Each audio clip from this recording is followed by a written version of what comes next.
Ang baha.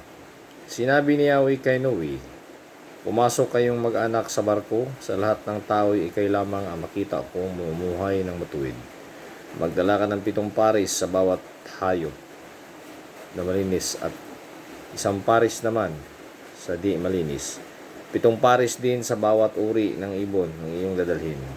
Gawin mo ito upang magpatuloy ang kanilang lahi sa balat ng lupa. Pagkaraan ng 1 linggo, paulanin ko ng 40 araw at 40 gabi upang lipulin ang lahat ng aking nilikha sa daigdig. At ginawa nga ni Noe ang bawat iniutos ni Yahweh. Si Noe ay 600 taon nang bumabaha sa daigdig. Pumasok siya sa malaking barko kasama ang kanyang asawa, mga anak, at mga manugang upang mailigtas sa baha. Sa bawat uri ng hayop, malinis o hindi, sa bawat uri ng ibon at maliliit na hayop, ay nagsama siya sa barko ayon sa utos ng Diyos. Pagkaraan ng 7 araw, bumaha sa buong daigdig. Si Noe ay 600 na taong gulang nung 17 araw ng 2 buwan. Nabuksan ang lahat ng bukal sa ilalim ng lupa. Nabuksan din ang mga bintana sa langit. Bumuhos ang ulan sa loob ng 40 araw at 40 gabi. Pumasok noon sa barko si Noe at ang kanyang asawa, kasama ang kanilang 3 anak na lalaki na sina Shem, Ham at Japet, at ang kanilang asawa. Pinapasok din niya ang bawat uri ng hayop, mailap at maamo, lumalakad at gumagapang sa lupa.